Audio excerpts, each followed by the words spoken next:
flowering leaves of all these life-giving trees that flow in the breeze, giving us the air to breathe, came from the seeds that sons and daughters had sown, passing down histories through stories, genes, and bones. Hear the whispers of the past, dictate your prologue, a generational trio through which memories are prolonged. We reach down like nourishing waters to seek truths, except we receive nourishment when we're digging the roots.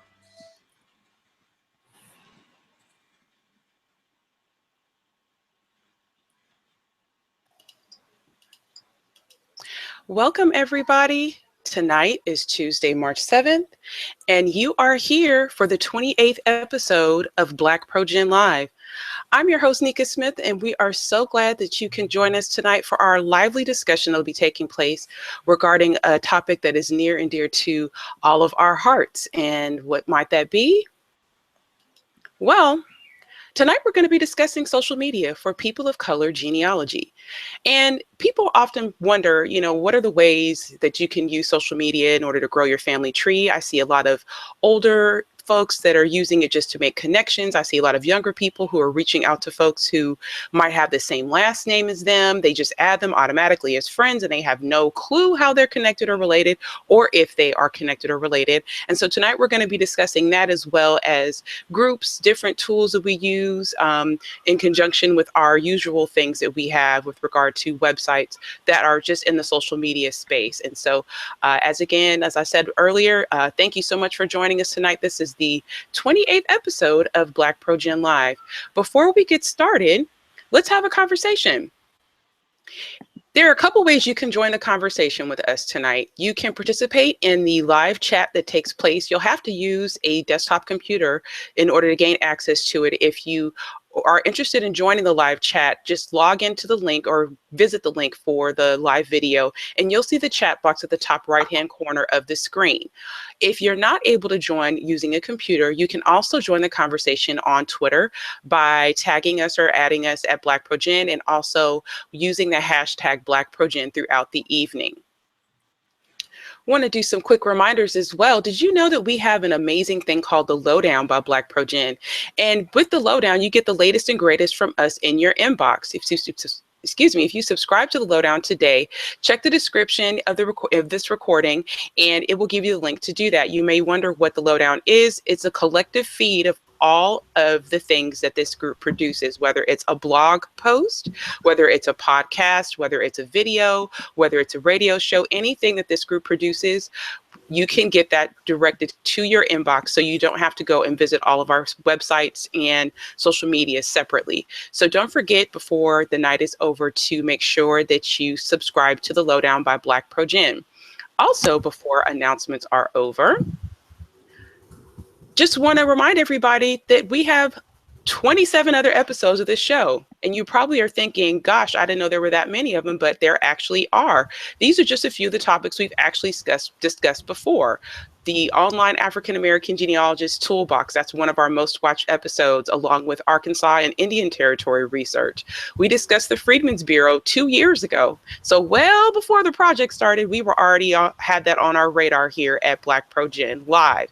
Also, Not Your Meemaw's Genealogy Society, which are just creative ways to get your genealogy society and group involved and more innovative when it comes to reaching younger people and using innovation when it comes to your genealogy society. So if you're interested, be sure to check out the BlackProGen Live playlist. It has every single episode there, and you'll be sure to learn something from us, whether it's watching this episode or watching some of the other ones that are there. So before we get started with the topic of the evening, we got to make sure we do our introductions. So let's see. I think I want to go in alphabetical order tonight. That means we're starting with A, because we can spell. So that would mean Angela Walton Raji. Unmute yourself, Miss Angela. Let's see. Okay, is that better? Hello, everyone. Angela Walton Raji coming to you from the beautiful state of Maryland in the Mid-Atlantic region. I'm in Baltimore County and about 6 miles outside of Baltimore and about 30 miles north of the nation's capital, Washington, D.C. All right, continuing with our alphabetical announcements here. Let's see. I think we are going. Oh gosh, there's a lot of T's tonight. Anybody realize that? It's a lot of T's. I think it is James. James. Yeah. All right, James, introduce yourself. First of all, I'm gonna be honest with you. Having a name like James, I'm not used to being second in the alphabet. I wasn't even ready for you to acknowledge me. But good evening, everybody. My name is James Morgan, and I'm coming to you from the nation's capital, Washington, D.C. It's always a pleasure to be here, and just looking forward to the discussion as always. And remember, I'm honest, not silly. All right. Next, of course, she's probably not used to being the third person, is going to be Linda. Good evening, everyone. I'm Linda Sims, coming live from St. Louis, Missouri, in the county of Ferguson. And so I'm glad to be back. Been absent for a minute. All right. Making her reemergence. We should give her interpretive hands, and she's free. So she's come back to join us. All right. So amongst the T's, there is an S. And that would be Family Tree Girl with the family tree behind her head, Dr. Shelley Murphy. Can you see it? Welcome, everyone. I'm hailing in from Central Virginia in the Charlottesville, Virginia area, and visit my blog when I write one. So it's been about 3 weeks. I know, for me too. I just haven't had time. So basically, she's like, whenever I get around to that next blog, read it. That's basically I've got what she's 3 saying. started, and I got to finish one of them and get them put up. But anyway, welcome everyone that's tuning in. Glad to be here. All right. So starting off our triplet of T's will be the beautiful, amazing Tasia Cox. Hello, everyone. I'm Tasia, coming from the Bronx, New York, the Boogie Down. And yeah, happy to be here. I love Michael Jackson behind your head. Anybody notice that? Yeah. Of course, maybe I'm the only one who noticed that Michael was back there. He's with us all in spirit. All right, moving on to the next T would be Tony. Hello, Gen friends. I'm Tony Carrier from Low Country Africana. You can find us at www.lowcountryafricana.com, and I'm coming to you tonight from my home in Tampa. All right. Next, we have the other T to round out our triplet of T's. Yes, your one and only True Lewis. How y'all doing out there? I'm checking in from Fort Knox, Kentucky, and you all can reach me at mytrueroots.com and read my blog, as Shelley said. I have a lot of information there about my granddaddy Ike and his 23 kids and 3 wives. So just has a lot of babies. Goodness gracious. I know it's so hard to keep up with them all, but I do it lovingly. She does do it lovingly. She gives all 23 kids their tender loving care. All right, our other resident Y chromosome for the evening, Mr. Willie Russell. Good evening, everybody. My name is Willie Russell, and I'm from Oakland, California. Oaktown, the town is in the building. The town is in the building. Just wanted to make that announcement. The town is in the building. All right, last but not least, Renata. Oh, and sorry, and Chandler. And Chandler, who is currently like fighting bedtime right now, so it might sound like a circus at my house, FYI. Yeah, good times. Good evening, everybody. This is Renata Yarbrough Sanders coming in from Newport News, Virginia. You can find me all around the web at Nada Sue, and my blog is which is at www.justthinking130.blogspot.com. Glad to be in here tonight. And I'm also over in the chat room. Great. Okay. And Bernice is actually knocking on the door for the chat room. So you guys may want to consider bouncing back and forth or someone else, just so you know, since we have a full house tonight. So tonight's subject matter is social media. Of course, we've got to do our top 10. Anyone want to guess what the top 10 is before I reveal it? Twitter. Twitter. Okay, you know, I'd introduce myself. I'm Nika, resident troublemaker. People have asked me about my dashiki. This was just really easy and Looks good. non-ironable. I got this when I was in Cameroon. Of course, it's not authentic because this is not authentic. It's Probably textile. Exactly. It's textile. But yes, I'm the host here. I maintain and wrangle this lovely crowd of amazing people. Anywho, anyone want to guess? So Shelly thinks it's Twitter. That's going to be top 10. Anyone else want to wager any bets about what we're going to talk about for the top 10? Facebook. Okay. I would agree. All right. Well, you know what? Without further ado, we will introduce the subject matter of our top 10 tonight, and that is 10 interesting stats about social media, care of the Pew Research Center. Now, of course, we are genealogists, right? We do research. That means we need to do research on the subject matter of whatever we're talking about to be informed about the subject matter, correct? So, with that said, let's talk about these 10 statistics, interesting stats about social media. All right. The first one, 8 in 10 of online adults use Facebook. So that's roughly 79% of online adults are using Facebook. Is anybody surprised by that? No? There's a lot of shaking heads.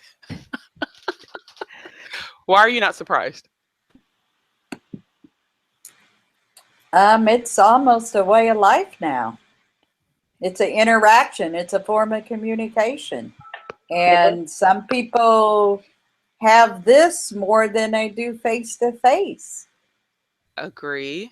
That's true. It's the place to connect. It is a connector, definitely. That's good and bad. So Yeah. that's how we all got connected, right? Was Facebook. I had to keep up with my kids at the time in the early 2000s when they were in school. So that's how I jumped on Facebook. We had to monitor their accounts back then. Yeah. All right. So next statistic. Wow. 32% of online adults are using Instagram. Why do you all feel like there's such a huge disparity between the number of online adults using Instagram versus those, you know, who are online using Facebook? Why do you think that is? I'm gonna say something that might get me in trouble somewhere, but it's just my opinion. I think that like sites like Facebook and some of the more like text intensive sites require a lot more brain power. And you know, if you notice, I'm sure we'll get into talking about like social media groups and stuff like that in a minute. But a lot of times you can get like into real hobbyist oriented type things that require more than, you know, a photo or 140 characters, you know, and that's one of the reasons why some of those other social media sites which are popular, I mean, I have them, but I'm not as active on them because I'd like to have a full conversation with somebody and attach photos and things of that nature, and photos and things. I mean, you can do a lot of great stuff there, but it doesn't lead to the kind of organizing that some more mature audience members might want to be involved with. Okay, so anyone else? Why do you think there's a big disparity? I mean, that's a huge difference between the number of online adults using Facebook and Instagram. I think with Instagram, because it is more of a graphic kind of thing, where yes, although you can insert videos, from what I understand on Instagram, but it is short, and I think that some of us come from that whatever generation in which one can type as opposed to just popping up a picture and making a statement and going. So I guess I'm sort of tying into what James was just saying. We tend to like to communicate. If you want to be wordy, you can be wordy on Facebook. And you can't be wordy on Twitter, although I use Twitter a lot. And Instagram, it's just more of a picture thing. And I want to know what you're thinking. So I like to read your thoughts. All right. Similarly, 31% are on Pinterest. How are you all using Pinterest? Just briefly. I like Pinterest. I use it to pin things about genealogy, or even surfing it, looking for ideas on genealogy, more so for projects. I think you're right. I think that's probably the number one place that people get ideas for projects is definitely Pinterest, because it's kind of, it's a virtual cork board. So you can throw up a whole lot of ideas and try to sort those things out in terms of how you're going to implement them in your own family. I think that definitely is a good point. 29% are on LinkedIn. How are you all seeing genealogists and family historians use LinkedIn? I'm on LinkedIn, but I find it a strange site. You get endorsements from colleagues, which is very nice, but and sometimes people can take a look at what you're doing, or if you have a resume that you may have posted, or a profile. But it's still an odd site to me. I rarely go to it to find out something. I may get a notice from LinkedIn, so-and-so's looked at your profile, or so-and-so has endorsed you, but I don't use it to find out information about others. So, in full disclosure, my younger brother actually works for LinkedIn, so I'm not trying to get him in trouble or anything like that. I'm not being paid by them. But I'm saying I gotta protect my baby brother. But I would say, honestly, I think that LinkedIn probably has a lot of growth potential in terms of the genealogy community if it's used right and marketed right. I don't think that it's been marketed right, at least for the genealogy community. I can't speak on other fields, but I think there's a lot of growth potential there, possibly that hasn't really been tapped into. And I honestly don't know if they're even as aware of that possibility. And maybe that's something I should talk to my brother about. Who knows? If anybody from LinkedIn's watching, give him a raise so he can give me more money. One of the things I want to say is that I have noticed several genealogy pages on LinkedIn, and I used to use LinkedIn to promote my genealogy show, and I had opportunity to see what others are doing. So, they're out there and they're very active. Yeah, I have to agree with Bernice.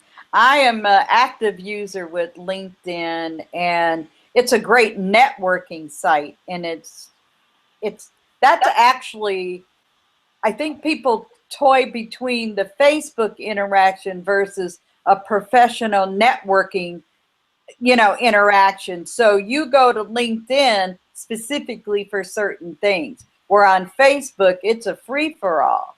And so I actually enjoy the networking piece, and I belong to a lot of the groups, which are also a lot of the folks that that are on Facebook, but they're in these professional groups as well. And I'll call them professional groups just because it's supposed to be a professional networking site. I only use LinkedIn for my business professional networking, but not for genealogy. I have genealogy in my business. Yeah. Yeah, I'm exclusively genealogy. Yeah. It's a good way to share information, but also following information. And Genia Bloggers is on there. And I just want to jump back to Pinterest for a moment. I remember last year, or maybe a couple years ago, Thomas had shared a lot of information how he was using Pinterest to build your trees and things like that, if other folks will remember that. And it was very interesting how he was using Pinterest, and actually did, I think there's a talk on Pinterest in those as far as for genealogy. So it was amazing what he had done in building the trees and connecting that, almost like a website. Interesting. All right. Well, to add further for our interesting statistics, 24% are on Twitter. I think this group, all of the people that are on our panel are on Twitter, and a lot of us actively use it. I think one of the most innovative things I've seen done when it comes to genealogy, family history on Twitter are the chats that take place on specific dates, where members of the community get on and they talk about a particular issue. I think the last Gen chat that was had was about the 1900 census. So people got to weigh in. There were prompts and questions that folks were asked. We all used the same hashtag. And so that was definitely a great way to use Twitter when it comes to genealogy family history research.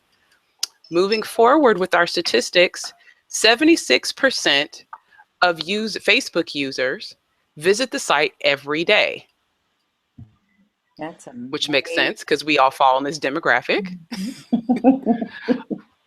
Out of the 79% of adults on Facebook, 83% are women and 75% are men. Why do you all feel like there's this big of a disparity between the two? Are women just more nosy? There are more women than men. I don't know. I have no idea.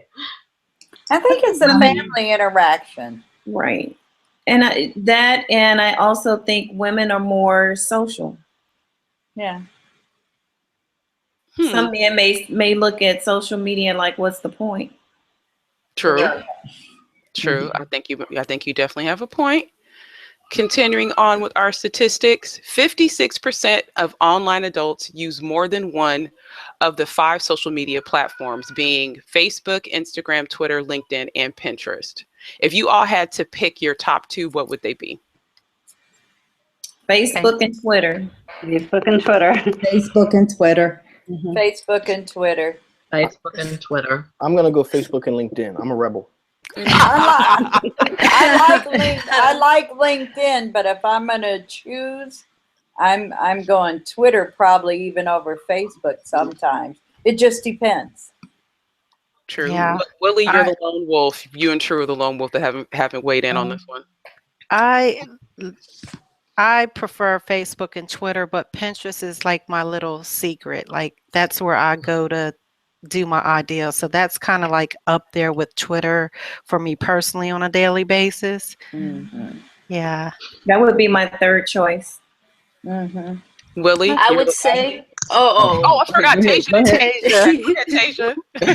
Go, girl. Okay, I'm going to say Facebook and Instagram.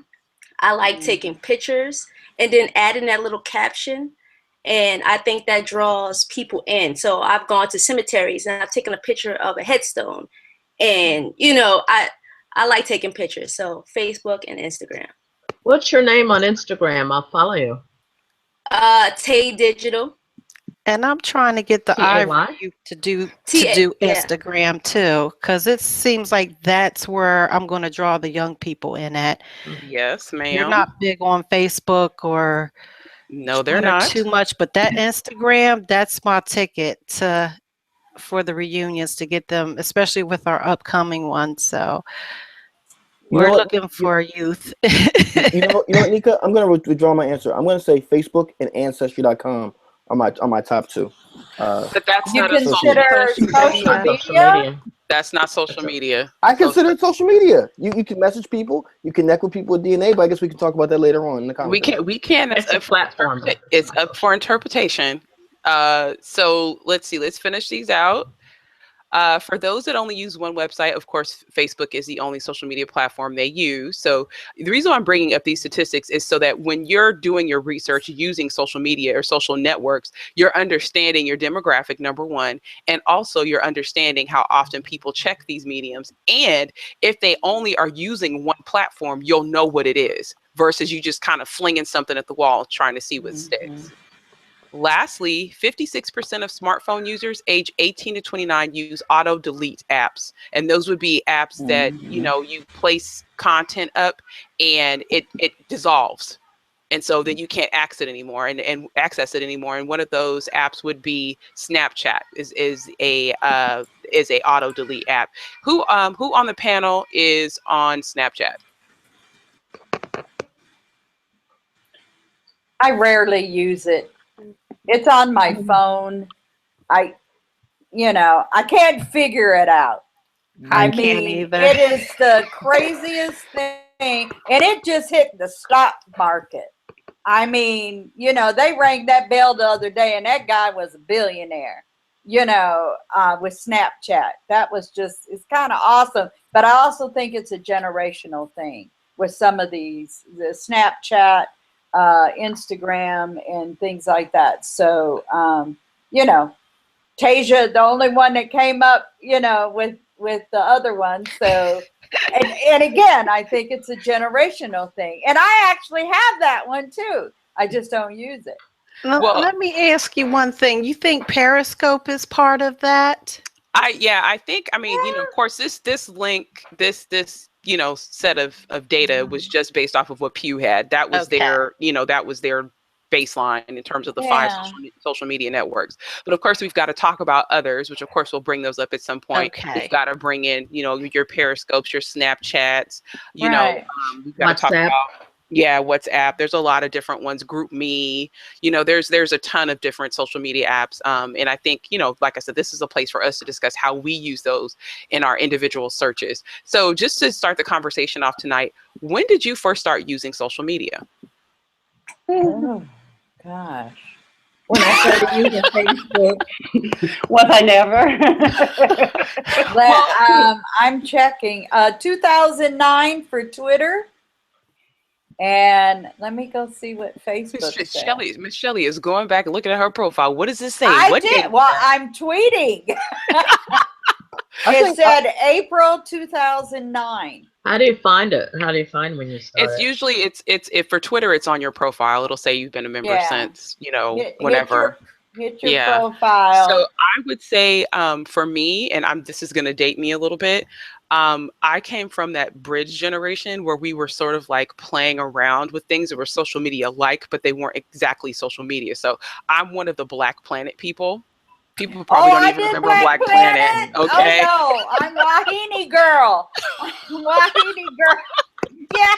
Where you had, because you got to think about it. It was a precursor. It's still there. Right, exactly. It was a precursor. It was a precursor because you had a page and you talked about who you were and what you liked, and you had your pictures, and then they would have these rings of people, right? So that was a precursor of social media. Was definitely Black Planet, which still exists. But just like with other social media sites, like me and Angela talked about Genealogy Wise, which was a social media site that was set up just for genealogy, so family history. These things come in waves, right? Their popularity comes in waves, and once it's like not cool, people run for the door when it comes to that. So so in terms of conversations, how have you engaged your family members using social media? For me, social media has been great as an opportunity for me to kind of connect with relatives who I didn't know. I actually create, different family groups and whatnot. And even though there's only a couple other people who might be researching whatever I find, I'll post there, and then that will get people talking, especially when I start posting things about relatives that they knew or have heard of or what have you, or haven't seen in a long time. And it's been really great because I've actually been able to connect with family members that I didn't grow up with at all, but we've become like that close. Like you would think I grew up with these people and I didn't, but because we kind of learned our shared story, it kind of was that bridge to take two strangers and actually make them into family and make them into friends, which has been really great. And anybody on my Weems Family Connection page knows that. We've actually had events together. I traveled down to Alabama for a family reunion, and everybody, people were so excited to see me, and I was like, I don't know most of you people, but hi, how you doing? And it was really great, But then I realized I did know them, it's just we hadn't met physically, but it's been really great in that aspect. Well, I also want to point out that we're saying social media. I just looked, my Twitter profile was 2009 when I joined, but I think that it's important just to get some sort of sense of longevity. It's kind of like, I guess they used horses until the automobile came, and then it became, sort of the norm of transportation.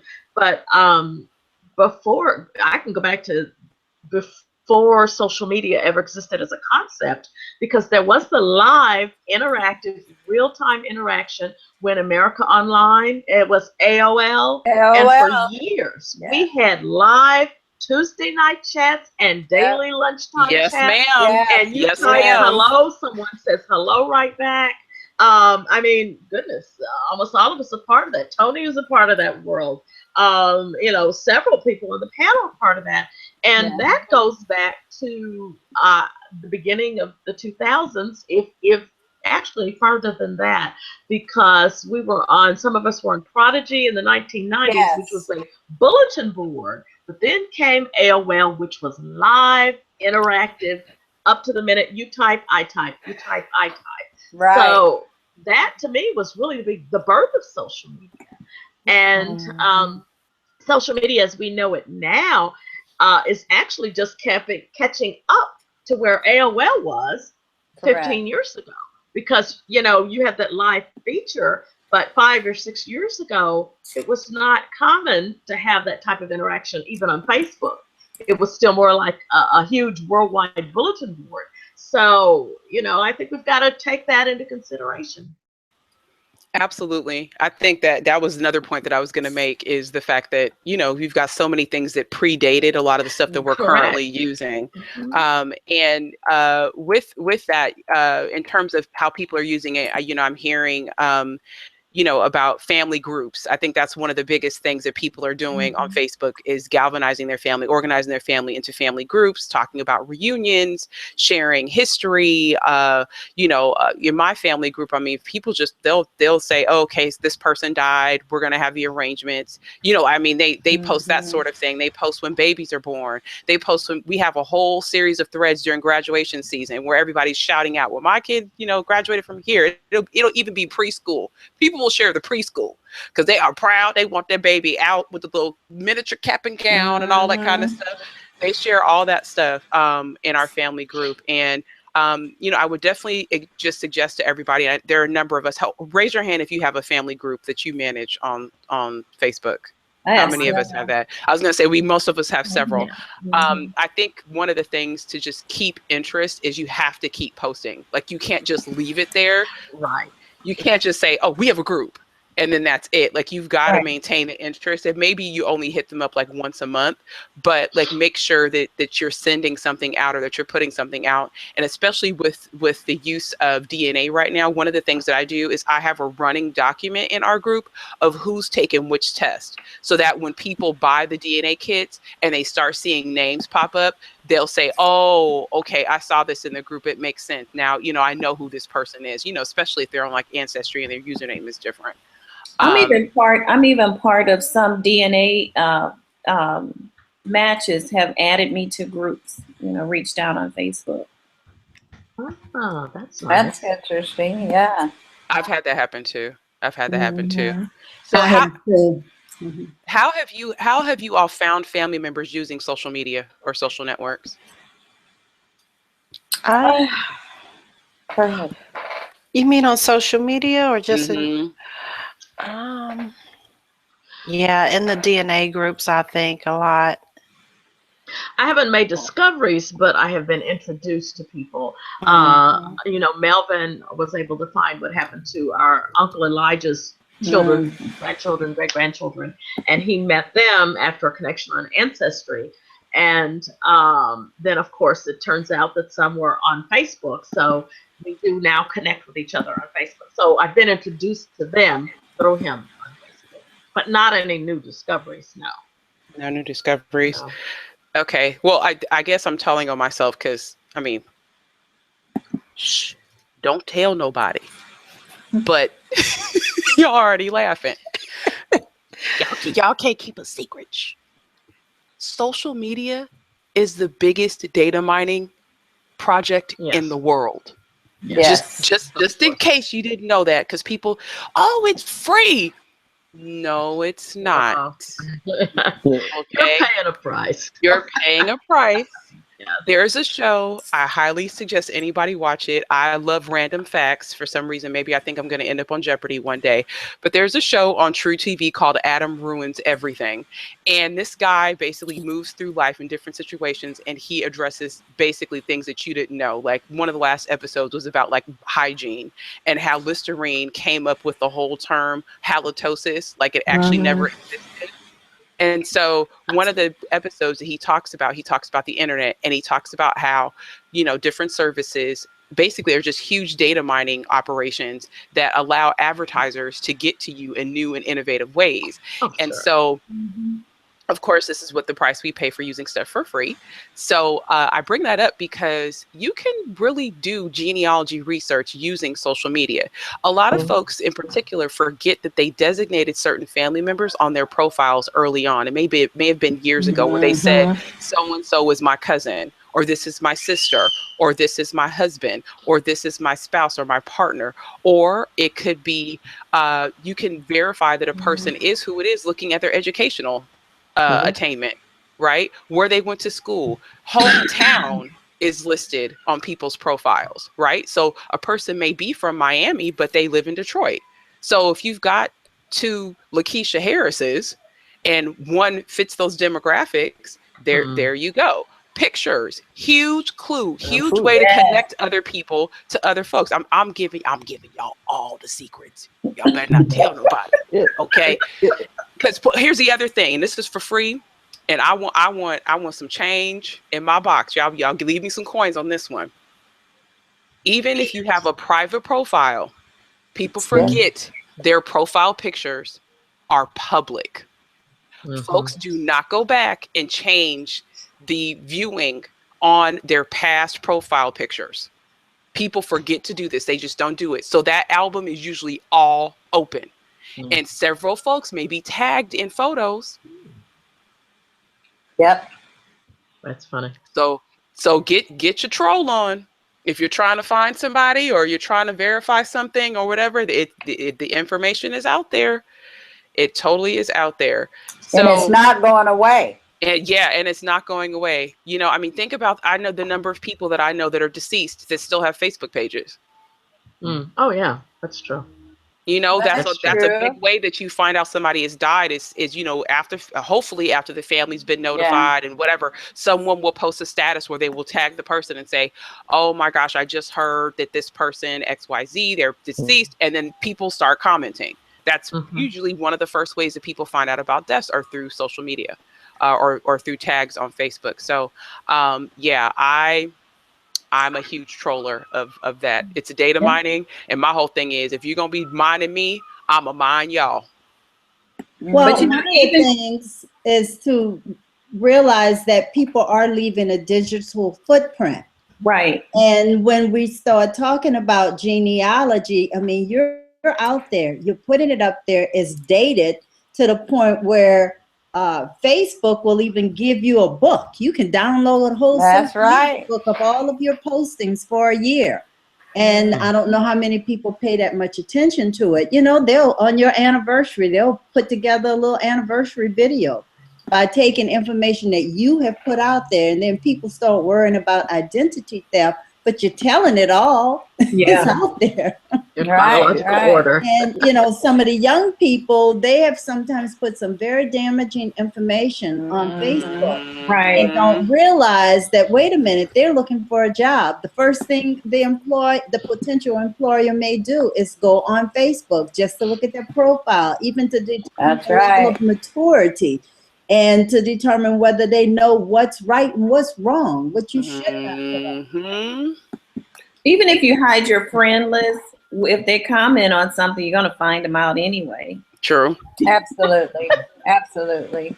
True. And the other thing is, you know, that this, for me, it's been one of the biggest ways that I've been able to, like, I'll have names for people, but I've never seen them. I've never met them. And so one of the ways that I'm able to connect with them, especially too, and you know, kind of bring them into the fold about the research and everything we've been doing, is by trying to find them on Facebook. And the other thing you have to be aware of too is, if let's say you find a family member that you have a name for you've never met before, if you send them a message as somebody who has no connection to them, it's going to go to a other folder. It's going to go to a filtered folder that they're not going to see. Most people don't even know that there's this separate folder way off in BFE somewhere. It's like way back here. Your regular inbox is right here. And then this other folder is way back here. And unless you know to check that other folder, those messages will sit there. I can guarantee you, if you go through your inbox and you actually look at that filtered messages folder, there's probably stuff there from years ago that you didn't know or that you didn't answer. So I would highly suggest, especially if you're doing DNA research and there might be an adoptee who's really trying to track down a family member, look at that other messages or filtered messages folder just to see who has contacted you. And some of the filtered messages need to stay filtered messages. Yes. How about that? One thing I'll say on that too is I think that it's important when you're trying to find family members to try to create not just a family profile, but also a community profile as well, to even reach out to other important people who may not be your blood relatives, but may be connected to certain important institutions like your family churches, municipal societies, historical societies and whatnot. Because a lot of times, even reaching out to those people, you'll find a lot of great things. I actually stumbled upon a group on it's the history of Dothan, Alabama or something like that. And I just got on there and all I did was I'm not even from Dothan originally, but everybody knows I have deep roots there. I posted very briefly who my grandparents were, what family I was from. And the funny thing is, because my great grandparents were in the education field during integration, I had a bunch of white people commenting about my great grandparents being their teacher and being my great grandfather was the principal of the high school down there. And this is white people start posting pictures of my great grandparents that I had never seen. Wow. And I'll never forget that, because one and this is just my personal story, but one man actually commented and said that he said your great grandfather was the first black man I ever saw in a position of authority that I realized I had to respect, and because of him, I learned that some of the stuff my parents were teaching me about black people was incorrect, and I'll always have the utmost respect for him. That was something that really like touched me in a really powerful way. And again, that wasn't a direct family connection between me and this white man, but it was very impactful to me that these people had photos of my family members that I might not have. And my great and the funny thing is, my great grandfather's still living. He didn't even have that photo. He was like, "Wow, where'd you get that?" Wow. Right off Facebook. So you never know sometimes. It's funny, while we were talking, I was looking over at my Jed Match list just to see who's new. When you get that little green thing on the left to tell you it's a new match. Just while we were talking, because one had an unusual name, he's a brand new match, went right over to Facebook, and sure enough, because it's an unusual name, spelled exactly the same way with a hyphen in the same place, I said, oh, this person is on Facebook. So I just sent this person a friend request. And, I sort of do that anyway. If I see something that does stand out, and I just send this person a friend request on Facebook while we were just talking. But, we sort of do it automatically now. And this was not a part of our lives 5 years ago. So, absolutely. And with that, we're going to take a short break here. You're probably like, wait a minute, we're doing a break?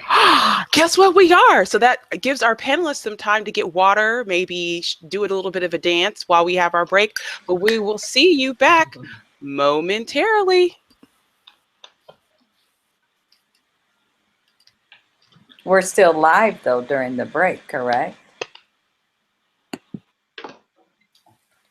Yes, we are, Shelley. That should be a warning. Yeah. You know how James is. Yeah, I was I missed that comment, but I'm gonna get you back, Shelley. I don't know what you said about me, but I'm gonna get you back. Have you taken a DNA test of your African American family history? Oh. Are you a professional genealogist? Are you familiar with Black people in one part of the country but not in the other? In your research, then you may want to attend MAGI. MAAGI, the Midwest African American Genealogy Institute, which is a teaching institute where for 3 days in July, you'll have the chance to select one of 4 different tracks devoted exclusively to African American genealogy. For the novice, MAGI can teach you new skills. For the experienced researcher, MAGI will expose you to different resources that you may not be using.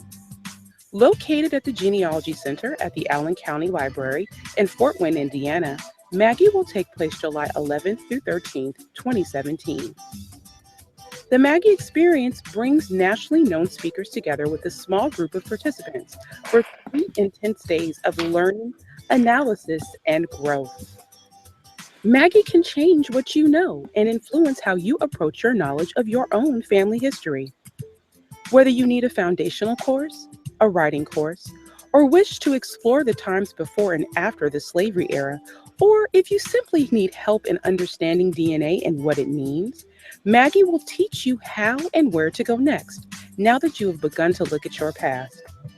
Join the small and intimate group at MAGI, the Teaching Institute. For more information, visit the website at magiinstitute.org.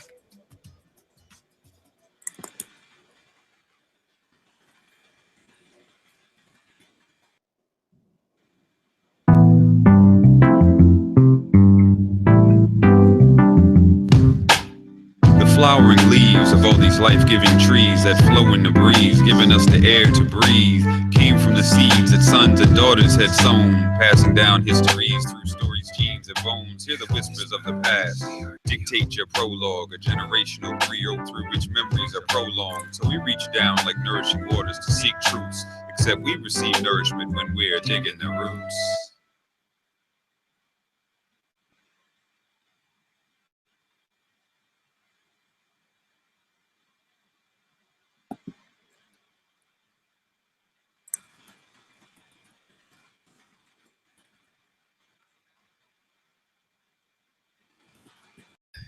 We're back from our little break. I thought that would be nice for us to get a break to catch our breath. We never do. I second that motion. Exactly, because we're always talking. So we're going to start instituting that for us to be able to get our drinks and sips and whatever we need to do sort of at the midpoint of the show. But let's go ahead and continue our conversation about social media. So we talked about ways that you can use it to connect your family. We talk about ways that you can use it to engage your family, also find family members. But what has been negative about social media when it comes to family history research and genealogy? Anything negative you can think of? I found a negative per se. Negative? The only negative is sometimes it's a distraction for me when I'm trying to work on a project. If I'm trying to work on a blog post and I still have Facebook up and I hear the little thing, I look to see what it is, but not a negative in terms of family history. I would say privacy. Some family members are not willing to share, or they don't want you to post something because they are private. Yeah. So would you all consider that do you think that it has added to the microwave nature of genealogy in terms of people just being able to find everything online? Or, I mean, this is just my experience being in several groups and folks having the expectation that people in the group find the information for them. I would say yes, and that's something that kind of bothers me a little bit, because what happens is that people, and I still, I still consider myself to be a newbie when it comes to genealogy, even though I've been doing it seriously now for I guess going on about 7 years now, I would say. The thing that I don't like, I don't mind people contacting me or emailing me, whatever, but I don't like when people think that what I do or what anybody on this panel does is easy, or we just have a magic wand or a bag of tricks and whatnot. I mean, sometimes we might know certain tips and things, but those are things that are learned through countless hours. For every time you might see a post from me, let's say, about a relative I found or a story that I have or what have you, I can give you 10 other instances where I realized I was going down the wrong track. I was looking at a badly researched family tree, or these people I thought were my people weren't my people. So it really takes time. And the thing is, because people tend to only, and even I'm guilty of it, people tend to only post their successful stories and the nice highlighted things of look, I found this new ancestor, and oh my, I had a Black Revolutionary War ancestor. But people very rarely tell you about the times that they failed. And that's the one thing that I would advise people to remember, is that it takes time. It takes a lot of time to figure out what your family history really is. And the people on this panel, who are all very distinguished, it took time. It took time. It's not, if you jump on a group and you're in there for a week and you don't get exactly what you're looking for, that doesn't mean you leave the group. That doesn't mean that it doesn't work. It just means you have to take the time. I think it does promote unconsciously for people to use more online resources. And I think that could be a problem. I actually was doing a presentation in Winchester, Virginia, and the lady said, but I'm getting it offline, from online. And she's only done research for the last 3 years using online resources. And, I put my hand on my chest and I said, you're breaking my heart, because you're missing so much more by not doing the hands-on and relying on somebody else's information. And so I walked through about pulling information from online and not verifying that it's accurate. And I think, again, the social media, all of the different type venues we talked about, I think it encourages online. But true genealogy is not done online, in my opinion. Yeah. One of the things that I find valuable is to see the number of people that are blogging and posting their blogs on Facebook. And sometimes that's the first time you'll see that particular blog, and it'll set you up to then go to their blog and read other things. So I find it to be, that's a plus as far as I'm concerned. I agree. I agree with that. Yeah, that was going to be my next question. What are some of the positives, or what are some of the positive effects that you've seen genealogy experience as a result of social media being, coming to the table? The connections. The connections. And one of the biggest ways to discover new resources is on social media. Yes. And the regional or geographic connections.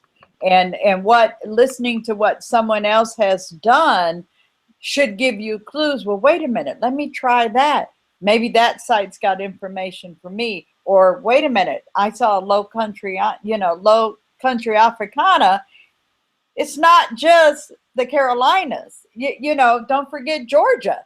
And so again, I got to go back and look. So I think the connections to resources is very awesome about it. But you want people to make sure when they tap those resources that they understand. They need to verify that information. Don't just take and grab. That's the issue with like Ancestry when you have a public tree and people just pull stuff down and put it on their tree. Verify. If they've got resources, look at them. Verify what's there. Absolutely. Any other positive you all can think of? I mean, I know a lot of us blog, have shows, do all that kind of stuff. And our first, means of reaching potential audience members is to post it on social media. Have you guys, what at this point, what would you say are some of your favorite groups or channels that you get information from on social media? I love Our Black Ancestry. It's one of the largest Facebook groups for African American genealogy, which there's like 30-something thousand people on there. And I happen to be an admin for it as well. So shout out to Sharon Morgan, who founded that particular group. I also love, like Shelley mentioned, I love looking at those kind of more niche location-based groups that everybody kind of probably has their own palette of those. But you'll be surprised. I mean, you find social media groups. I just found one on free black men who were sailors back during the 1800s. That's a story. That's a group where there are people researching that. Whether it's for your particular state or your region. I think that those are the groups where I've found a lot of great help, as well as a lot of the DNA groups, which has been a great help for me in doing my genetic research. Because at first I was lost, but Shannon Christmas has done an amazing job helping me out. Right. Well, I have to agree with James. I have found some very good groups. I like Low Country. Love it. Tony has some great information. Most of the genealogy groups, but we also have that really nice specialty group with the Midwest African American Genealogy Institute. We have a writing group. And so I think if we can, the opportunity to expose yourself to as many different groups as possible right there on Facebook. And I've always seen good information. Some people will even post, I think, provocative information just to get a conversation going. But that's okay, because sometimes we need to have that dialogue, and you may be the only person in your entire circle that's involved in genealogy. And so you have to link in with the people on Facebook so that you could get your Facebook, your genealogy whatever you call it. Group. Helps you. It's the genealogy group, but I think it's correct. Yeah, that's what it is. But I posted in our chat here that the various counties across the United States, their genealogy groups are probably one of the most exciting ones. And of course, the Historical Society ones are there. But you can zero right into either local people doing, there, as well as connecting with people who had ancestors in these certain counties. And the wealth of information, but the biggest thing about social media, and I don't think we kind of talked about it, but it's the sharing aspect. Yes. It's not just the networking, it's the giving, the sharing. So, and again, we're not as far apart as we all think we are. I think that Shelley brings up a very important point and a very good point with the nature of the sharing. And I think when you couple that with what James talked about with, don't just share the highs. You know what I mean? Like, I think a lot of us, especially those who blog, we need to share when we hit a brick wall and we didn't find anything. Yes. Like that, our search strategy may be, there might be a part of it that someone else can take and they could walk away and find something really large. But if we don't share the brick walls with people, if we only share the successes, then we're in some ways denying our audience and our circle and our community a growth opportunity. So I think that's a great discussion to have. And I think also what I've seen happen, this has been so funny. There's a group that I like called I've Traced My Ancestors Slaveholders. Yes. And my cousin, my sort of like, by the way, cousin Ed, was one of the people that got me involved in this group. And I remember someone posted about the parish my family is from. And this was before she knew that we were DNA cousins. And we literally worked through the whole thing in the group. And, they were like, they're pulling me in, Nika, blah, blah, blah. I'm like, wait a minute, hold on. Okay, you're this person on Ancestry. Oh, all right, great. So then we took it off the board and we have a whole separate chat that we just have now. And that's the other thing I would say too. I don't think we touched on this as well. Use the chat feature on Facebook. Create, like, if you have a pod of people that are working like a DNA connection, like you guys know that you may be descended from this particular couple, but you're not sure exactly like how, like create a chat, name it so that you know what you guys are talking about. And then that way you can still share documents, all that kind of stuff. And it doesn't necessarily have to be on email as well. Anything before I share some viewer comments? Yeah, there's one other one that I like. I'm probably a part of a lot of them. Well, I am a part of a lot of them out there, but Random Acts of Genealogy, for photo restorations. I love that one. Good. Yeah, good ones. We talked about Maggie. We talked about the Afrogenius group is there. We talked about Our Black Ancestry. We talked about Shannon's group, the African Descendants Genetic. Lord, I'm spacing on the name. Genealogy. Descendants or it's some African. The African Descendants Genetic Genealogy Group. There's over 2,000 people in there. Yeah. Which leads me into another group, or as a group of groups it's like DNA tested African descendants and is broken down by different African regions, which is run by Naja and Joku, which I think is a great group because it kind of takes that next step to not just learning, okay, well, this is where my DNA may be from in Africa, but learning about the cultures and the people and customs that are there. I think that's really a unique lane that those groups have kind of carved out, and I definitely encourage people to support those. As well as the African American Fraternal Society group that I run. Of course. And Bernice brought up two good ones, the GEDmatch user group. That's a great one. Any of the International Society of Genetic Genealogy groups, those are there as well. I would say as a, kind of a push for everybody tonight, if you're not part of one of the regional groups with regard to areas that your family lives in, go and search Facebook for those. In fact, somebody created a Google Doc where they have all of them that they found. I can't think of the name. I'll see if I can find it. Yeah, but it's literally just every regional group and it's by state. And they have over 60 pages. It's like 60 pages. I mean, it's a huge document. Yeah, it's awesome. But I would suggest doing that. And even if you don't think you're going to make any connections, those regional groups is where it goes down for me. I don't know about you all, wonderful. But they are. I know I follow my local newspaper from 1865 where my ancestors were. So I see a lot of the surnames. I kind of like sit back and just don't talk right away, but I get all the obits and what's going on down home, as they say. And yeah, so that's one of my other favorite groups is the newspapers from where my ancestors were that are on Facebook. All right. So we're going to share some viewer comments now. We've got a lot. The chat room has been cracking off tonight. Kamal ATL says, I constantly search for relatives on social media, especially Facebook. I've had so much success in snooping. So apparently he's had a lot of success there. Monica S says, I researched a DNA match on Facebook before I reached out to her and verified her mother. Turned out to be the one DNA match thus far to help build my tree. Found my 2 times great grandmother through her. That's awesome. That's a great story. Genealogy Jen, one of our buddies. I've totally stalked potential DNA matches.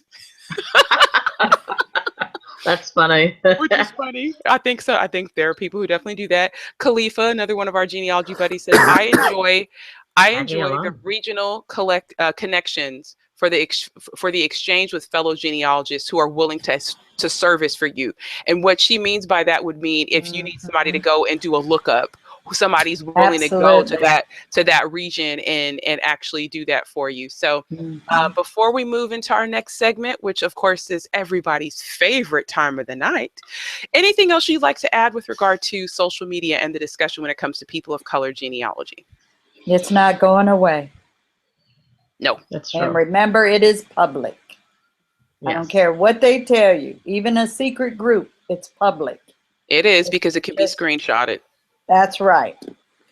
And not only that, I would also implore everyone, we may be scaring people talking about it's public, but I mean, come on. But it is. It is, but I mean, it's the same thing as when you buy your house. It's in a deed book. Absolutely. And a page. So, but my reason for saying that is really, as far as genealogy, we're typically having the same conversation. There are other people that have different conversations.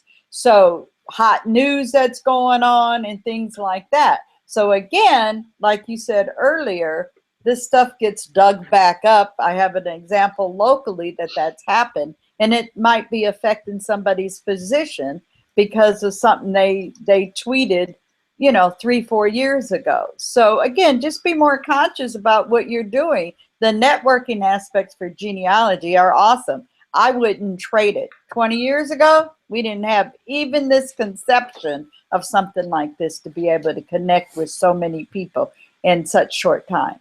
I agree. The other word of caution with regard to privacy: don't put your email address and telephone number in these groups. As tempting as it might be, unless you have a Gmail that's just for that purpose, that you don't care what comes to it. Just be mindful of that kind of information that you share. Correct. So, all right, moving forward. Now that my son has managed to wrangle his dad down and put him in a headlock, we are going to move on to one of our favorite parts of the show. Of course, every part of the show is our favorite, but we are going to move on to Ask Mariah. This is our segment during every single episode of BlackProGen Live where the public sends us their queries, questions, brick walls, and the panel works out suggestions or perhaps maybe even solves the issue live in front of our audience. And just so you all know, I always have to disclaimer it with saying that my fellow panelists, if I tell them ahead of time what it is, they're going to try to work it to death and they'll stay up all night long. So I deliberately do not give them the information ahead of time because they will work it into the ground. Am I lying? No. Angela and I will be on the phone. Hey, what do you have? Yes. Tony and I will be in a chat box. Yes. Trying to get it. Trying to get it together. We'll be tweeting. Yes, exactly. I'm telling you all, this group is just, they live for this. So Miss Maddie Kip Alexander is the big lady on the left-hand side. And we've got Teresa's grandmother, and I forget who this is. Isn't this True's grandma at the bottom right-hand corner? Yeah. Yes, that's her mama. As we would say in New Orleans, that's her mama. That's mom. That's her mama. So tonight's Ask Mariah is for Tyrone Craft. He would like more information about Thomas and Elizabeth Craft. What he knows is as brick wall with his maternal grandmother, Elizabeth McDonald, born about 1901 in Alabama or Georgia, and paternal grandfather, Thomas Craft, born about 1895 in Ocala, Florida. So what Tyrone knows so far is he's got, these are his grandparents, Elizabeth McDonald, born about 1901 in Alabama or Georgia, and grandfather named Thomas Craft, born about 1895 in Ocala, Florida. Ocala. Ocala. Ocala. Ocala. Ocala. Ocala. All right. Ocala.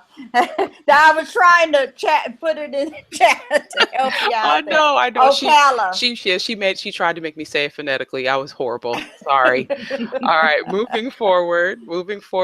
Findings so far, he's got a World War I draft registration, Social Security death index in 1939. He's got a Florida state census, 1935, U.S. Census 1910. That's all for Thomas Craft. For Elizabeth McDonald, or potentially Little, U.S. Census 1910, U.S. Census 1940. Find a grave, death in 1956 in New NYC. So we've got draft card, Social Security, state census 35, U.S. Census 1910 for Thomas, and then we've got U.S. Census 1910, U.S. Census 1940, find a grave, 1956, New York City. Now, you all let me know if you would like for me to go back to the previous slide so you can get the birth information. Where was he living in 1910? 1910, and Tyrone is in our live chat, so he is there available to answer questions. Okay. So Tyrone, where were Thomas and Elizabeth living in 1910? Because that is not information that you provided. If I go back to the initial slide, we've got a birth date of 1901 for Elizabeth, birth location of Alabama or Georgia, and then Thomas, born about 1895 in Ocala, Florida. Yeah, birth But records. what is his goal? What is he specifically looking for? He cannot get back further than these people. So is he trying, which line is he doing? The couple or the Elizabeth or Thomas? So he just answered in 1910, they are in Ocala. Okay, you got it. Ocala. Awesome. For Ocala, right away, I would, I'm sorry, Shelley. Hold on, let me. No, go ahead. For Ocala, right away, I would recommend Alachua County Ancient Records. If you haven't been to that site, there are thousands of Alachua County and territorial Florida records on there. So it's not just Alachua County, but Ocala is in Alachua County. So, correct. But there are so many early Florida records there that with his birth date of late 1800s, you may find something really of value there. They have deed records, court records, wills, estate inventories. Okay. I have something. I'm looking at 1910 census. It's not Ocala, it's Fort McCoy in Marion County. I don't know if that's close. I'm looking at. Okay, I'm looking at close. A young man, Thomas, who's living with his, I would assume, parents, Robert and Laura. Is that the correct household of your family? And other siblings would be Mabel, Pearlie, Ollie, and Joseph. Is that the correct household that last name? At? What last name? Oh, the last name is, whoops, I just. Are you looking at Craft or McDonald? Craft. It looks like Craft. Maybe Croft. I don't know. It could be. This is a family. It says they're all identified as mulatto, suggesting maybe that they're lighter skinned people. This person, he pulled turpentine for a living. Is that possibly the correct family? Because they're just in a neighboring county. Okay. If Tyrone can indicate whether or not that is the correct family. If the names of those siblings are correct, that might help. And again, the siblings, this would be, I guess, aunts and uncles, Mabel, Pearlie, So he's Ollie, Joseph. saying that, so he's clarified 1910 for one of them is in Ocala. The other one is in Wicksburg, Alabama in 1910. Oh, okay. So that's a different household. Yeah, Exactly. Wicksburg is right outside of Dothan. Right. Oh, okay. But I have a question for Tyrone. Have you just found crafts in Ocala? I mean, look for all of them. Okay. Has he looked for all the crafts? And also a marriage record, because that might tell even more. Yeah, and which one was in Wicksburg? Because that's like the area that I researched. So if I know which one I'm looking for, that'd be great. Okay. So we've got a question about just looking at all of the crafts that are in Ocala. And what place in Alabama did you say? Wicksburg, W-I-C-K. Okay. S-B-U-R-G. Okay. And again, I'm going to ask again, following up with Bernice, does he have a marriage record for them? And also, he said he had the draft registration. Did he serve? Okay. Also, has he looked at any of the Freedmen Bureau records? I know that might be a push, but he may see similar naming patterns. Correct. Right. Let me see. Not to mention the U.S. colored troops. Maybe there's a craft from that community that was in the United States colored troops. Does he know the names of any of the siblings who would have been in the household with them, with Thomas in particular? No marriage record found. Was the next of kin on the the draft card? Okay, so the next question is: is there a next of kin listed on the World War I draft card? That's a great question. Bernice brought up Freedmen's Bureau records, seeing if there's any connections there to go back. Both these individuals were in some ways kind of born during that black hole time period, roughly, right? You've got Thomas born, between that time period where we don't have a federal census taking place, right? But they were in Florida. When was he born? He was born in 1895. Why are you saying there's no records? I'm not saying that there weren't records. What I'm saying is that he was born during that black hole time period where people get stressed out because there is no census between 1890 and 1900. We all know that you can use other records. But what I'm saying is, especially since he's in Florida, that's when you've got to pull out state censuses. That's what we're employing him to do, is look at other resources. So I'm not saying that other records don't exist, just to make that clear. Yeah, because you could build a whole record set, like you said, Absolutely. Okay, so yes, he has looked. He says he doesn't know the family for sure. No family listed on the draft card.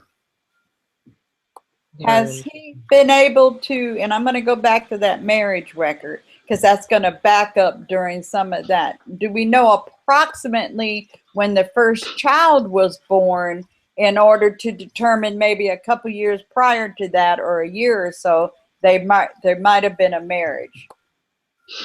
Okay. And does he know either of them's parents, either Elizabeth or Thomas? And again, I keep going back to that marriage record. There is no marriage record. He stated that he has not found one. Okay.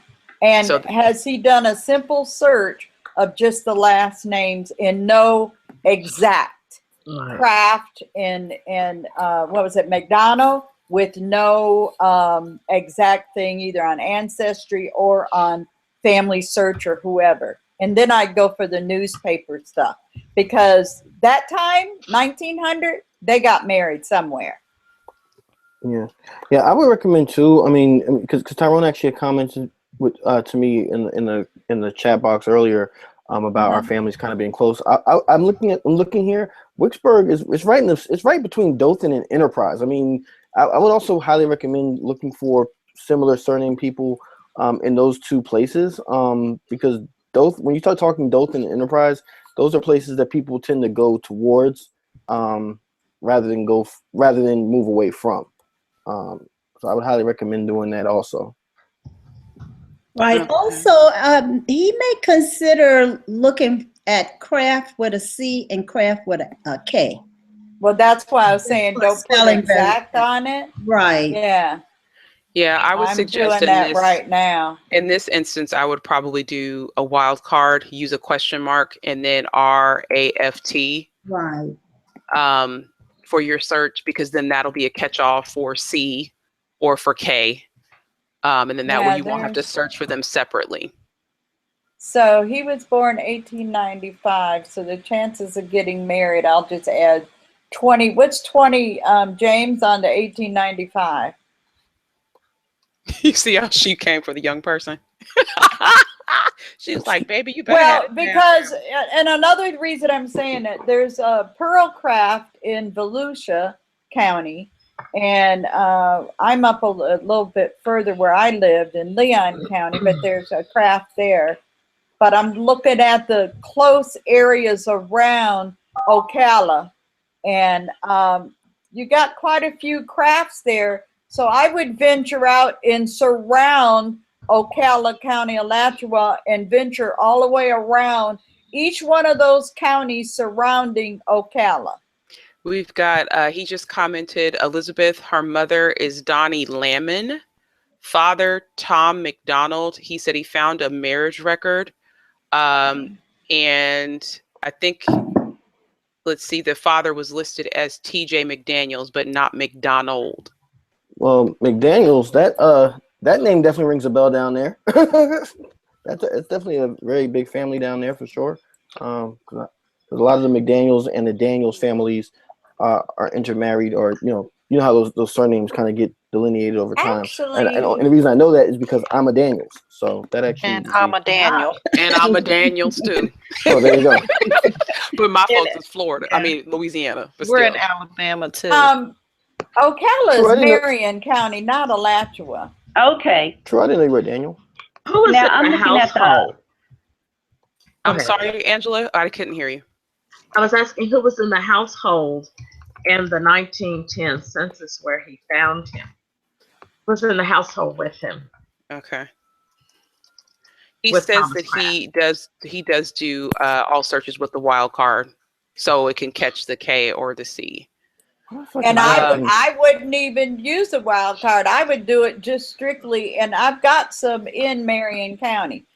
I'm sure he's looking in Marion County, but I'm just saying there is crafts there, born about 1913, 1924, 1924, and so on.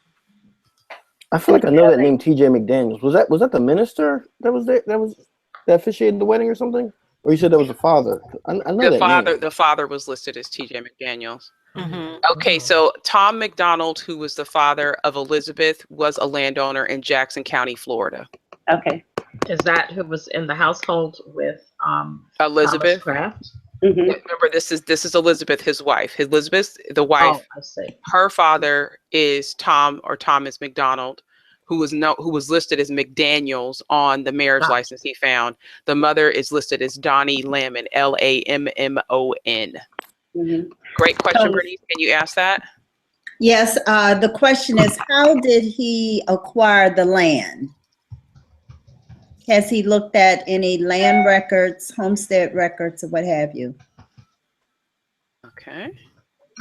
Any other additional resources you all would suggest before we wrap up in terms of Florida? You know, you're kind of, we talked about state censuses, Yes. which of course he's looked at, but I would also suggest, what else would you suggest at this point? I would highly suggest he get in touch with Troy State University with their Wiregrass Heritage Project, and I'm more than willing to put him in touch with Dr. Olif, who's running that, because they're actually really trying to get to learn more about the Black history of the Wiregrass region, which is what that area of the country is called. And I'm actually helping him with that. So I highly suggest he try to get involved with that, because I'm sure that something will pop up eventually, for him in that regard. And there's actually a Facebook group, believe it or not, for that. So I would highly suggest he join that if he's not already a member. Also, I'm looking at the Florida Memory Collection at the Florida State Archives, and there are two collections on there right away that I'm seeing that might be helpful. They have the 1867 voter registrations. So if Thomas, oh no, wait, no, sorry about that. That was predating him. But they're World War I service cards, and I did find a World War I service card for Thomas Kraft for the Army. Lake Wales is where the city of birth is listed. That's Florida too, yeah. Right. So, but the Florida Memory Collection has a lot of individual collections where you can search for records for individuals. And I have one last thing. Has he researched Elizabeth or Thomas's siblings? And look in the whole general search to search, the family, the cluster genealogy, or whatever you want to call it. And still, I would recommend that he venture around. In Ocala's horse country too. So if somebody posted earlier, I think it was Bernice that asked about an occupation. I remember, anyway, it's horse country there. So I would find out if there are any records or anything as far as to do with, I don't know, what do you call it when people breed horses? Because that's races.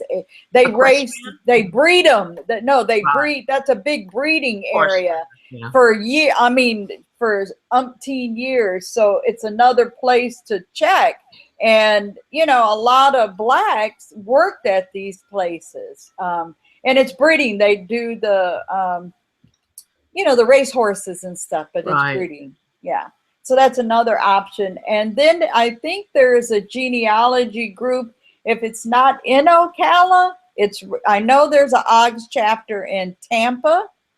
And so he might be able to hook in with one of the groups or the historical societies just for some support. Pay the $15 and become a member and start talking. When you're a member, you get some help. That's all I had to say. Yeah. That's all you have to say. All right. Well, that's all I have to say. Okay. Well, we tried to provide as much assistance as possible. We always try to give as much as possible, but you get more when you give more. So if you are interested in participating in Ask Mariah, be sure to check out the link. It's always in the description area of these recorded videos. You can submit your question, your query. The more information we have ahead of time, the better it is, and the quicker we can get to a solution or some suggestions for you. So hopefully, Tyrone, we helped you in some ways tonight, maybe looking at some or presenting some record sets to you that you maybe have not considered. He also just commented that he's used most of the tips that we requested, but he doesn't have an ancestry subscription, so he is limited. So in that case, my suggestion to you would be look for your local family search library. Look for the one that's closest to you. Look at their hours, see when they're open. Also look at your public library where you live at, get a library card. Most public libraries have access to Ancestry and have Ancestry subscriptions if you can't get access to Ancestry at home. If you're interested, like I said, of submitting your question or query for Ask Mariah, we always have the link in the description area of each recorded episode of BlackProGen Live. One last point before we close this out.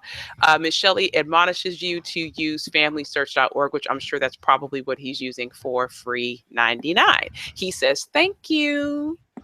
He gave a thank you to everybody. All right, moving forward, we just have a few more minutes left in the show. Of course, you got to get to current events. All right, so the first thing we're going to talk about during current events tonight is a recent podcast that was posted by NPR on March 3rd for a special series called Our Land, where they're going around the country interviewing people in different locations that were once bustling and bubbling and, were part of our landscape. And one of the places they went was Mound Bayou, Mississippi, which a lot of us know about in the genealogical community. One of the first all black towns started for and by African-American people. And if you listen to this podcast, which is great, it's only 4 minutes, one of the things they talked about was how the community was affected after the country became desegregated. and what happened as a result of that. And so that's going to be the leading in on our one of our current events, because we actually have two that we have to get to tonight. Do you think that our historic African American communities will ever rebound from desegregation? No. I don't think it's by design. You don't think it's by design? I think it is by design. No, meaning that they won't. Oh, right. Yeah, okay, I think there's things that keep things from either going back as they were, and we love to think about the past, but some things are not going to be realistic in the culture and the social system that we have now. Well, one thing I think it's important to also understand, look at what happened during the period of, I'll say, from the mid to late 1950s to the 1970s. You had a lot of things that were happening. You did have desegregation that was occurring, which suddenly took our best minds, which were at that time concentrated only in education because people could not become engineers or scientists per se. They were teachers. Our teachers became fragmented. They were no longer the pillars of the African American community. And so our best minds suddenly were dispersed. And that fractured the community. But secondly, you had another thing that was going on physically on the landscape.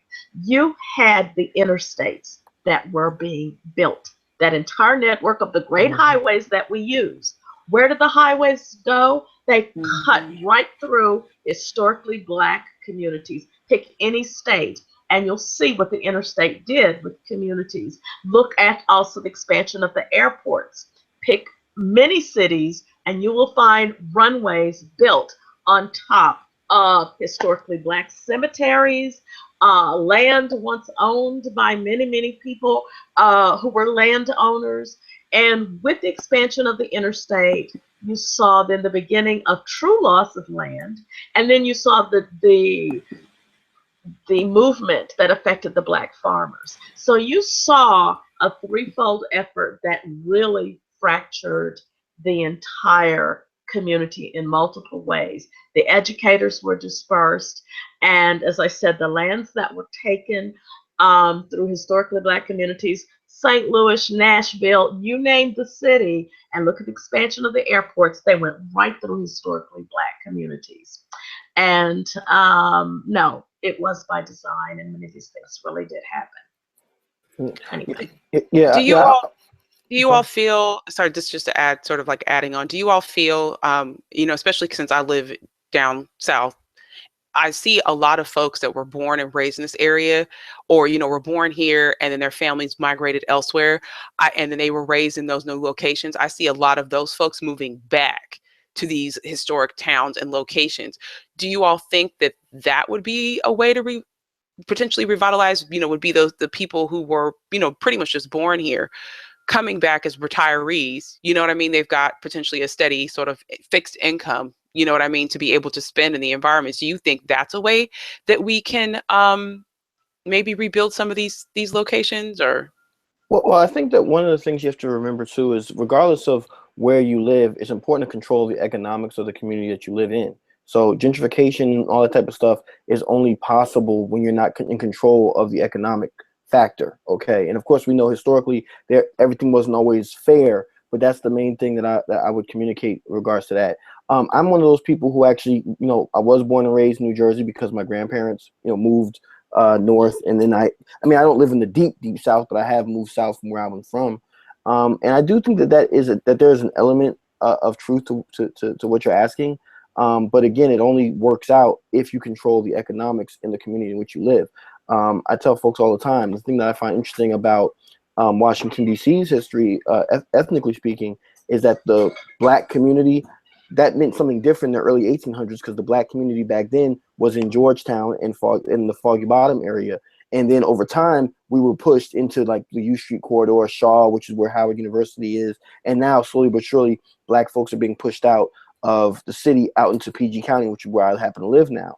But the thing I find interesting is that what is considered Chinatown hasn't really shifted that much because they're controlling the economics. So that's the main thing I think that I would highlight. If you own homes, and this is something to bring it back to genealogy, because I can definitely get very revolutionary very quickly.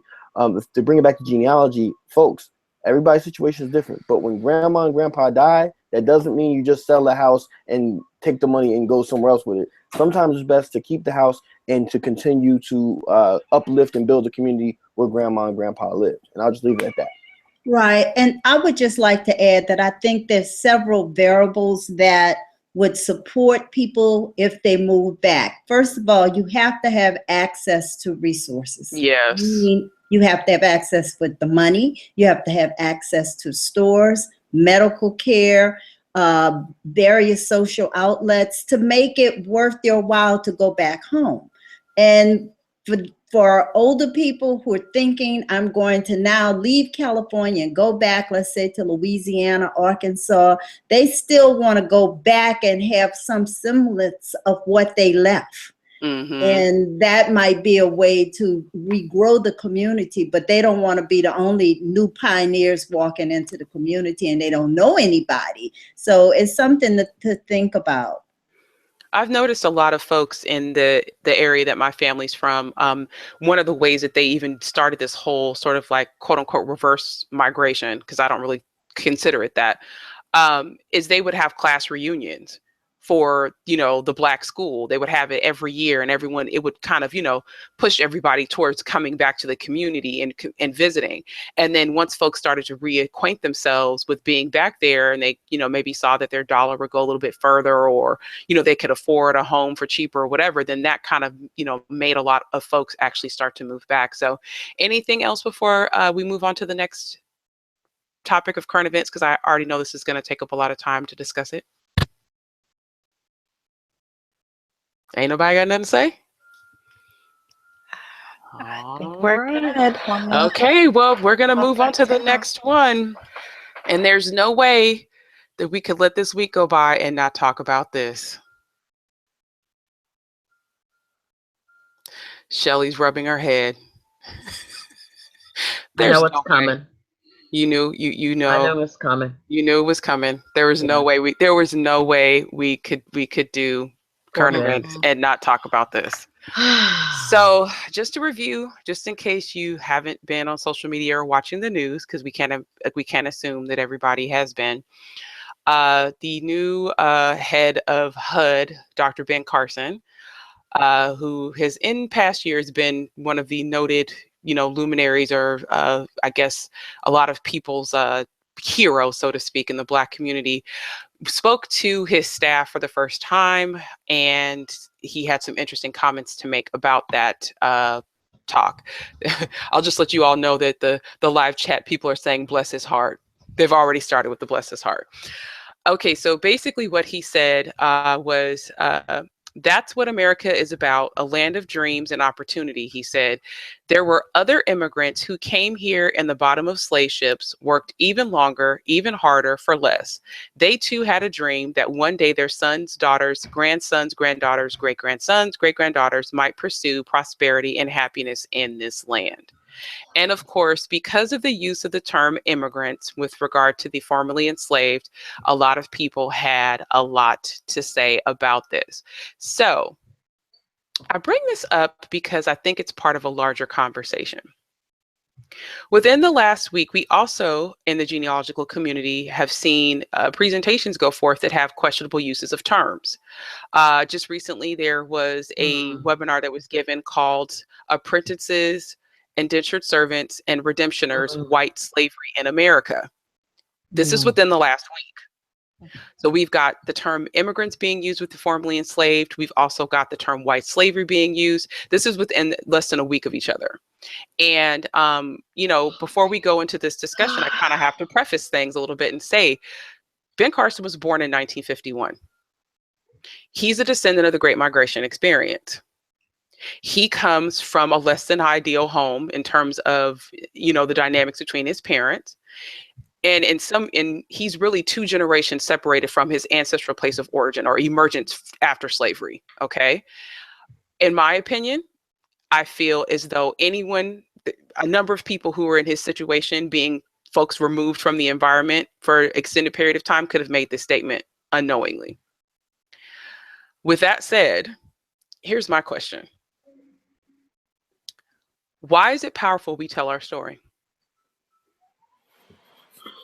I think it's powerful that we tell our story because only you can tell your story the way that you can. And it's important to note that everybody's perspective on something is always going to be clouded by their personal politics and what have you. And I can understand that, and I appreciate what you said, Nika. But at the same time, the thing that bothered me about his statement personally is that there's this preconceived notion that those enslaved persons, those kidnapped individuals, had this dream of, we're going to be American someday. No, their dream was to go home. And I don't care that Ben Carson happens to be about the same skin color as me. I took it as an insult personally, to not even just personally, but for those ancestors, for what pain or what issues that they were going through. A lot of these people, when you look at their political activity, in terms of the free black community, at least very early on, a lot of it was about going home to Africa. A lot of it was about getting away from this place that they had been kidnapped and brought to. So the idea of being an immigrant is something that I think it overly simplifies the matter very much so. And I mean, when you can have a situation with someone like Marcus Garvey, who organizes one of the largest organization of African people, which wasn't that long ago, and they're talking about, we're going back home to Africa. There's something that's still there that I think that Ben Carson just doesn't get, and I don't think America will ever truly understand. While we are Americans, we are also un-American in the sense that our very essence has been to rebel against this establishment that kidnapped us away from our homeland. And that's part of the reason why I think in the genealogy community we do what we do, is to try to reestablish those connections, which those people who haven't experienced that veil that W.E.B. Du Bois talked about, they'll never truly understand it. The only thing they need to do is to step back and let us do our work. And that's really the main thing that I would just say without getting angry, because it really angers me when I hear him say that. It doesn't matter to me that he's a black man or not. It's very angering because it shows the lack of historical awareness that he and a lot of people in this country have. I agree, but I'll go back to the question. Why is it powerful that we tell our story? How could the power that we can yield or wield with regard to sharing our research, with regard to, teaching the people within our families, why is that powerful? Right? Like, there's a certain amount of power associated with that, because clearly, despite his educational attainment, where he's been, the fact that, he had whatever situation he had growing up where they were on social services, whatever, he felt empowered enough to make this statement. When I watched him make it, he spoke very confidently. Like, you know what I mean? Like, no one could challenge him on what he was saying. You know what I mean? Like, there was no doubt about it. And I just want to drive home the point. I guess this is really why I'm asking the question. We have the power to change this narrative. You can't change Ben Carson, but you can engage people in your own family in a way that they understand that when they get into situations like this, where they're at work, they're having conversations, whatever it is, right? You can change the narrative. So I'll add with another question. Why is it our responsibility to guide the telling of our story? Because obviously we could just back up and say, you know what, Ben said what he said. There's no reason for us to, why do we need to say anything? Well, one of the things, Nika, is that we also have to examine the storyteller. And even though it was, Dr. Carson who said what he said, you want to say, well, what is his credibility? And it's important for us to control the dialogue and tell that story in our way, but make people understand, who we are and why it is important for us to tell our story, to tell our truth. And also we have to look at some of the myths. And some kind of way we have to get in there and tell what's true based on what we know. And he told his truth, and I think there's something else going on with that particular talk. It is political, and but it is not genealogy. Right. And I agree with that wholeheartedly. But I question the generational, not question it. I can see Nika's point when she said, hey, he's born in 1951. Per se, does that mean that that generation, which is baby boomer, and my generation, I don't know if there was always a yearning to go home. I can only tell you what the narratives tell me and the real stories that I get. I couldn't make that general statement. And I'm not making excuses for Dr. Carson or anything, but when Nika said that at first I thought, oh, that I don't agree with that. Saying that from that generation they might have a yearning to go back home. Well, I don't know if that's the root, because some don't know that previous journey. And I think we, as far as the narrative and where it's going, we have to step up as genealogists, as storytellers with the social media, because the point is the evidence will tell that truth. The stories might not always have the truth with them. So we're controlling what comes out, definitely by our blogs, our Facebook pages, and the things that we do. And I think it's even more important that us, even those on the panel and those in the chat room and those that are new to genealogy, especially for the African American / people of color, you got to tell that story. You got to control that dialogue and what comes out with evidence and facts. And that will squash some of those myths, because there's more myths out there than there are truths. I want to say something, Nika. First of all, we're talking about the story, the news story. The news story is not just that somebody said something really stupid. Okay. The news story is a person who is a secretary in the president's cabinet. We're talking about a person who is serving on the cabinet of the highest office in the land, a person who serves on the cabinet of the head of state of the most powerful nation on the globe. And the fact is that we in the genealogy community, we can only respond to what we hear. And he was making a statement about immigrants. Immigrants only refer to that first generation of arrivals. And to call those who arrived, that first generation arrived as cargo and not as passengers.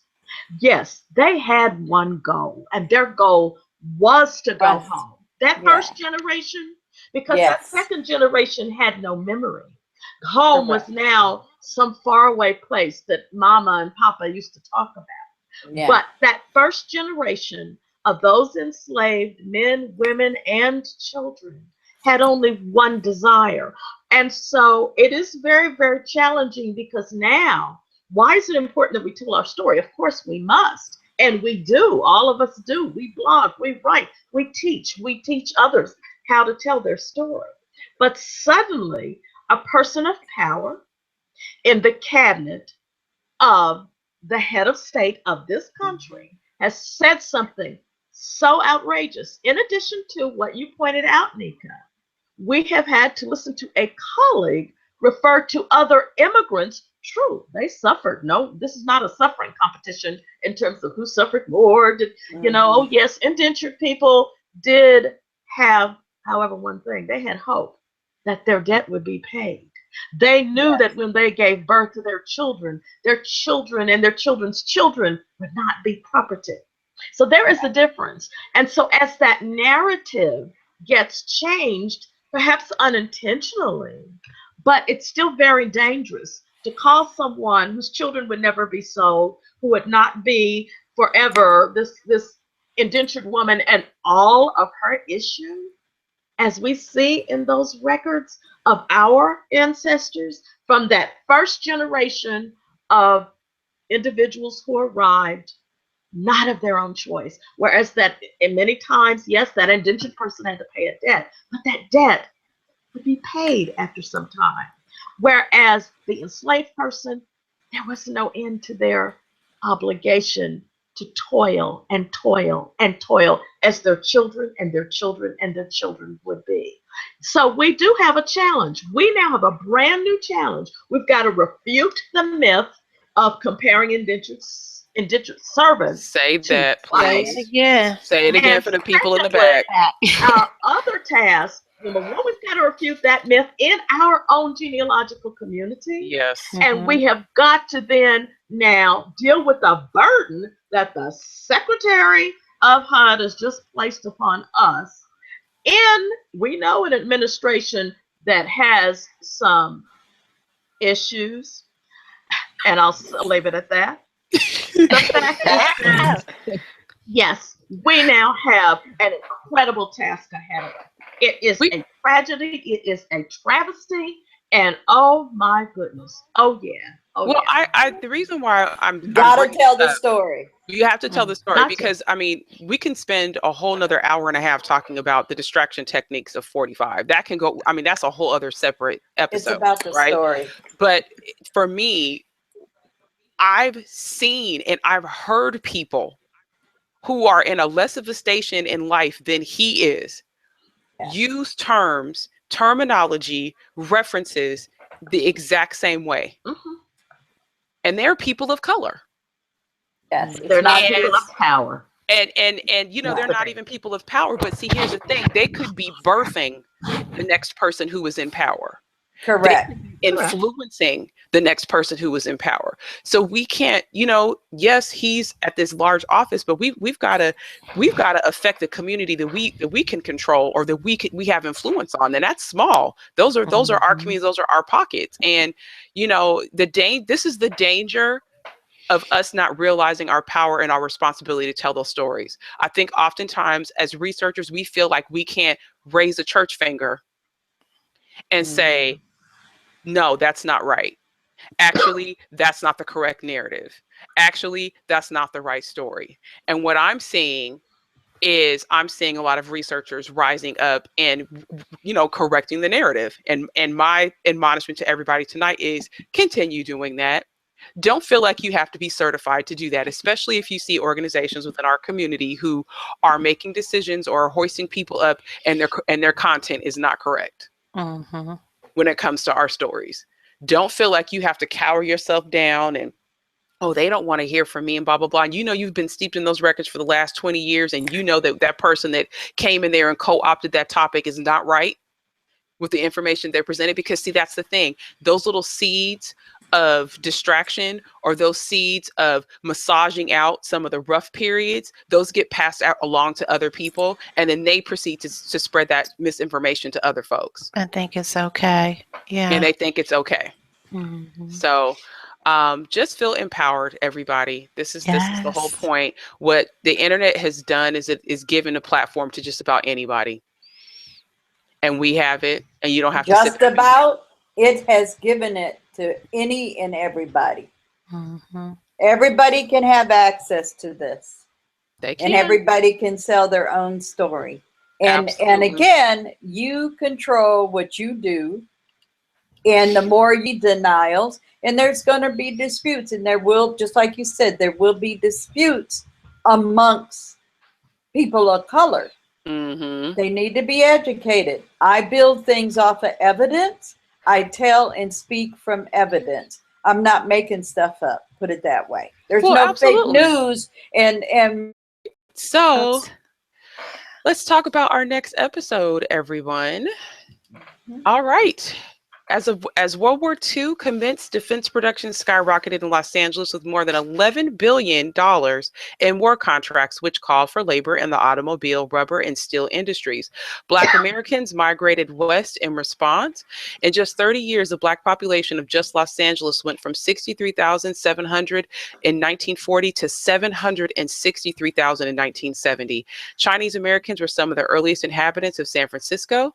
Learn about records, resources, and more regarding people of color and their history out west. That's our next episode, which is going to be Tuesday, March 21st, 2017. And as you can see, we've moved back to Tuesday nights. So don't forget, we're on Tuesdays. So this is going to be great. We're going to talk about those shipyards. We're going to talk about the town. Willie will have to throw up the W for us. So don't forget to join us Tuesday, March 21st, 6 p.m., 8 p.m., and 9 p.m. Don't forget, we're getting ready to go on daylight savings time this week. So we're going to be, of course, an hour earlier, right? Yeah, Wow. it's getting ready to come up. It's getting ready to come up. End of March, yeah. Yes, end of March. All right. And also don't forget about, we've got some other things that you should definitely be watching or listening to tomorrow. Actually, I'm sorry, I'm saying tomorrow because we've been doing Wednesdays. But this week on Thursday, March 9th, Bernice and her will be hosting her show, Research of the National Archives and Beyond. Her guests will be Orville Vernon Burton. He'll be talking about the age of Lincoln.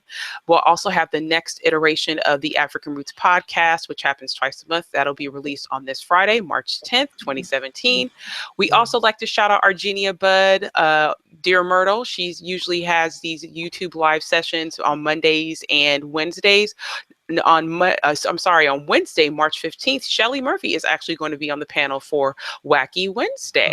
Oh. Yes, ma'am. Yes, ma'am. So there's a lot of content to check out before we see you again on the 21st. And just a small reminder, again, don't forget to sign up for the latest and greatest from BlackProGen in your inbox. Subscribe to the Lowdown today. Make sure to check the description of this recording in any BlackProGen live episode in order for you to subscribe to that, so you can get the latest blog posts, podcasts, and more from BlackProGen and our illustrious panel. Is there anything else we want to discuss before we roll out of here? We're just well over time, I'm telling you. I'd just like to say happy 150th birthday to my alma mater, the Howard University. I still bleed Bison Blue, class of 2011, and it was a wonderful, wonderful occasion. If you missed it, you missed out.